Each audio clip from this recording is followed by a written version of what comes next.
négociation que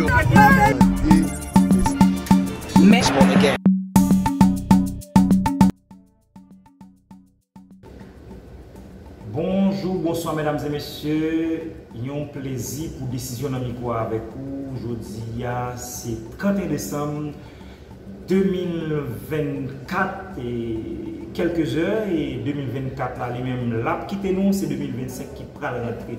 Mais nouvelle chose qui a dominé l'actualité, c'est l'installation Carlos Guillaume et qui fraîchement rentré dans le poste comme directeur départemental de la défense pour le département sud là. Et bien rappelons Carlos Guillaume lui-même c'est natif natal moun Campérin. L'installation ça a été faite en présence de plusieurs membres et amis représentants partis politiques et par monsieur Ketnor Estinville, délégué départemental. Et nous rappelons dans le discours ça, Carlos Guillaume fait connaître que il travaille en étroite collaboration avec la population, avec le secteur privé et pour ça, il travaille avec l'autre instance qui est responsable de la sécurité dans le département. Et il promet que les jeunes pourront gagner possibilité eux-mêmes, tout ça qui veut venir servir pays au niveau de l'armée d'Haïti. Nous avons le discours ça, il y a un pile, on dit, énergie là-dedans qui dégage, qui fait qu'on est que Carlos Guillaume est venu pour le faire. Et le ministère de la Défense dans le département sud là, une réalité, c'est pour la première fois qu'il y a une direction départementale sud, ministère de la Défense avec M. Carlos Guillaume. Mais vite, on a suivi comment ça a été dans le centre d'opération d'urgence dans Fonfred au CAE de 31 décembre 2024. Mesdames et messieurs, nous avons sur caméra, nous avons Cathy et dans le micro, c'est oui Johnny Guillaume. On a suivi avec. Alors, nous sommes rassemblés ce matin au local de la protection civile à Fonfred, centre d'opération d'urgence COUD. Nous avons avec nous M. Carlos Guillaume, qui est donc nommé par le gouvernement à titre de directeur départemental du ministère de la Défense pour le Sud. C'est lui qui va prendre fonction ce matin pour gérer en quelque sorte l'administration de la défense. Nous sommes donc très heureux de recevoir M. Carlos Guillaume, un actif du département, spécialement de Campérin, qui va donc occuper cette fonction. Alors, principalement, je suis content de cela à plusieurs niveaux.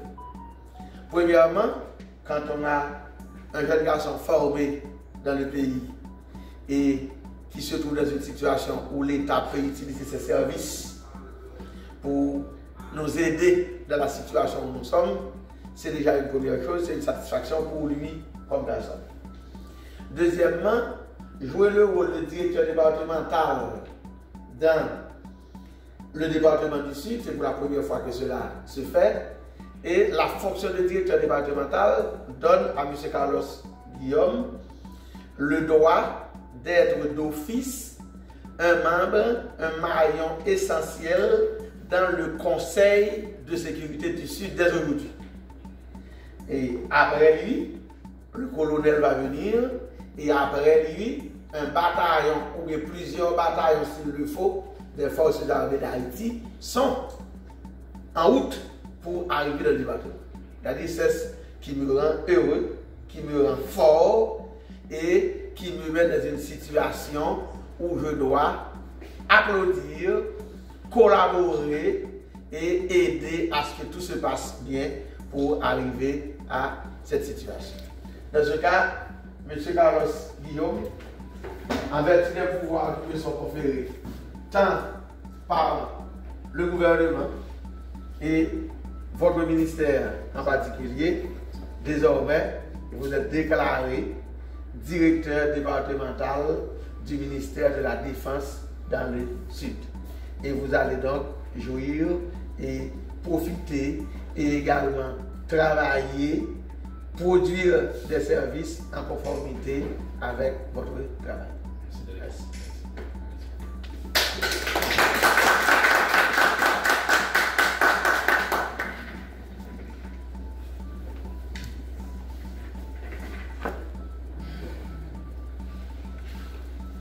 Merci, merci délégué. Un plaisir pour moi. Merci beaucoup. Monsieur le délégué départemental, messieurs et distingués invités, en vos rangs, en vos titres et des qualités respectives, permettez-moi tout d'abord de vous remercier d'être tous venus. C'est avec beaucoup d'honneur. Je me tiens aujourd'hui devant vous en ma qualité de directeur départemental du Sud du ministère de la Défense. En cette cérémonie d'installation, chers compatriotes, permettez-moi d'attirer votre attention sur cette nouvelle décision de s'exprimer la volonté du gouvernement à travers le ministère de la Défense de répondre aux attentes de la population du département du Sud qui s'inscrit dans le cadre d'une politique sécuritaire via le renforcement des forces armées d'Haïti en ouvrant l'accès aux jeunes de deux sexes de participer au service militaire afin de protéger les 2654 km² d'abord l'arrondissement, en 5 arrondissements et en 18 communes dont le département du Sud. Mesdames et messieurs les promoteurs du Symposium du Sud, un projet de grande opportunité pour le développement économique et d'une importance capitale pour le développement du Sud en particulier, mais pour Haïti en général.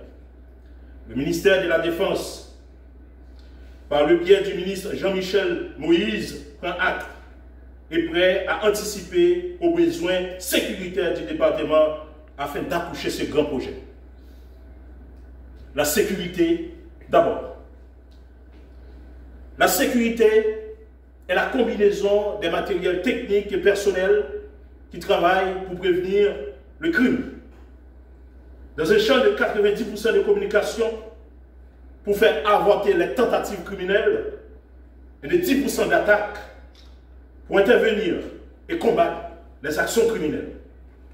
Le ministère de la Défense, dans la perspective d'encourager l'investissement durable dans ce département, s'engage à votre côté. Vu que la sécurité constitue le squelette vital de l'émergence économique en général et dans le Sud en particulier, il est impératif que l'armée d'Haïti joue son rôle parce que nous vivons dans un pays de système économique de marché, l'économie moderne, l'économie capitaliste, qui exige la créativité, la productivité à travers la circulation de l'argent pour créer ce qu'on appelle la richesse commune. L'armée, en effet, il n'y aura pas de développement économique sans la présence des forces armées d'Haïti sur les frontières. Considérant que le département du Sud, dans une vision économique décentralisée, portant sur des rapports commerciaux internationaux, à travers des ports, comme le port de Saint-Louis du Sud, à travers des aéroports internationaux, comme l'aéroport Antoine-Simon, à travers des usines de transformation, comme l'usine Facolef à Cavaillon, j'en passe. Les forces armées d'Haïti participent pour assurer l'échange international, combattre la contrebande, dévier les menaces économiques venant de l'extérieur et protéger le département du Sud contre le trafic d'illégal d'armes à feu, qui constitue un problème majeur pour le développement économique de notre pays. Citoyens, citoyennes, jeunes et vieux, femmes et hommes, nous vivons aujourd'hui le moment le plus difficile de notre histoire de peuple, occasionné par l'insécurité généralisée. De moments où nous sommes obligés de déporter nos parents, maris et femmes, nos enfants, frères et sœurs de leur pays natal vers des pays étrangers pour aller se faire humilier en quête d'une vie meilleure, sans rendre compte, sans tenir compte aux conséquences de la famille qui est la base de notre société. Aujourd'hui, notre première république noire de peuple libre du monde est à genoux. Le peuple et notre peuple vit entre la honte et l'espoir depuis des décennies, en espérant qu'un sauveur étranger va venir en aide. Il faut faire des sacrifices. Il faut ce qu'on appelle une conscience nationale. Une prise de conscience pour faire des sacrifices. Sacrifices pour établir l'autorité de l'État. Sacrifices dans la gestion rationnelle des affaires de l'État pour avoir ce qu'on aimerait avoir. Haïti, pas qu'un droit pays. Nous devons continuer la bataille. Et que c'est chaque grain de citoyen qui peut mettre les mains dans sa nouille aujourd'hui. Nous devons faire sacrifice pour renaître la fierté et la souveraineté nationale par devant la communauté internationale. Mon arrière-grand-père, Guillaume Fabre Nicolas Geffra, pourrait conclure.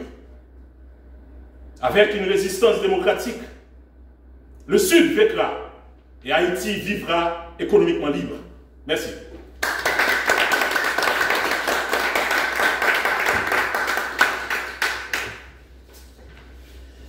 Plus rien n'est dans l'ordre du jour, la séance est levée.